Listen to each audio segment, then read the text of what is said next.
Então vamos lá, né? Aqui, ó, eu aumentei um pouquinho, depois eu vou mostrar para que fique certinho e ajustei também a posição dele. Então, como que ficou configurado o meu aqui? Ele ficou com um top de 317, top é a distância do elemento, do botão, né? Seleciona o botão e top vai ser a distância dele da parte do topo, ok? Nessa parte de cima. Quanto maior, mais para baixo ele vai. Alterei aqui o left também, deixando 115 para que ele fique aqui a uma distância correta, porque clicando e arrastando às vezes vai ser difícil de você posicionar exatamente no local que você quer. Então com esses recursos aqui facilita um pouco. E a altura do elemento eu deixei com 24 e a largura dele, que é o width, 270, beleza? Aí ele vai ficar posicionado aqui corretamente. O cursor está default, eu vou deixar ele com o hand, porque aí toda vez que eu sobrepor o mouse no botão, ele me mostra a mãozinha, beleza? Então hand point vai ser a mãozinha aqui para ele. E aqui fica faltando eu colocar as caixas de texto, né? Que no caso aqui vão ser os nossos T-Edit. Então arrasta para cá o T-Edit, depois também eu vou ter que posicionar ele, ó, porque lá o que eu estou falando é isso aqui, ó. É um pouco ruim essa questão do posicionamento aqui dentro, porque ele não permite uma liberdade muito grande para que você consiga posicionar. Então é interessante que você saiba trabalhar, né, com esses recursos ali no qual eu falei. Vou aumentar ela um pouquinho aqui, ok. Depois que eu tiver com ele todo configurado, eu copio e colo para baixo. Nessa configuração que eu digo é o seguinte, por exemplo, eu não quero texto nele, então ele vai ter uma propriedade que é a propriedade de text e eu vou remover esse texto ali do objeto. O texto é nós quem vamos entrar com ele depois. Então, perfeito.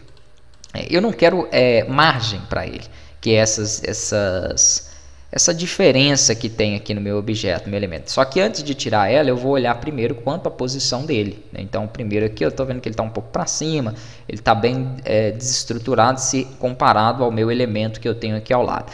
O tamanho e cor eu até vou deixar, acho que não precisa aumentar muito aí não, né? Que senão acaba ficando feio uma vez que a tela é bem pequena. Então eu faço o seguinte, eu vou pegar o meu elemento e vou descer ele um pouquinho. Então aí se eu tenho que descer ele, eu já utilizo a propriedade top, né? Quanto maior, mais para baixo ele vai. Então eu vou tentar aqui, por exemplo, um 220. Isso tudo é teste, ok? É um pouco chato porque você tem que ficar rodando aqui e verificando, ó, 220 foi o suficiente, o ideal para ele. Então após configurado ele, deixa eu só copiar e colar aqui embaixo, porque eu vou precisar ainda dessa estrutura, né, para poder trabalhar. Deixa eu ver se a senha também deu certo. Se os dois estiverem ok, eu já inicio. Acho que sim, né? Não, esse aqui eu vou precisar descer um pouquinho mais, aí depois eu tiro a borda do objeto. Então aqui no top dele, talvez 270, ele vai um pouquinho mais para baixo, talvez fique correto. Então desta forma você vai alterando aí. Beleza, gostei. Então com eles dois selecionados, vamos pressionar Shift sempre para você poder fazer seleção múltipla, né? Então você consegue aí estar selecionando os objetos desta forma. Aqui nós vamos ter alguns recursos que são recursos visuais, recursos de configurações, como eu acabei de mostrar, né, de posicionamento, largura do objeto, e tem também opções visuais. Vou pressionar ESC para desselecionar e vou selecionar um único, porque senão ele tira algumas opções aqui, ó. Então, por exemplo, quando eu coloco eu tenho esse bevel width que é relevo dentro dessa caixa. Se eu não coloco cor nela, se eu não coloco borda, não vai fazer muita diferença esse relevo, ok? Se tiver mais de uma selecionada, a opção, por exemplo, como border style, ele tira, alguns outros recursos ele tira, então não é interessante fazer dessa forma. Eu vou colocar none, ó, vou selecionar essa aqui também, colocar none, pronto. Eu não mantive borda, aí não vai ter como verificar relevo, nem nenhuma outra configuração. Ó, e aí consigo até ver que o elemento ainda precisa de descer um pouquinho mais, então eu seleciono eles, vamos aqui dentro da opção do top, vou colocar 222. Aqui eu vou também descer mais 2 pixels, eu acho que será o suficiente. Então ao remover a borda ele deu uma pequena diferença ali, né, e ele acabou um pouco mais para cima. Acho que tá bom, né? Então aí se você quiser alguma outra configuração você pode modificar.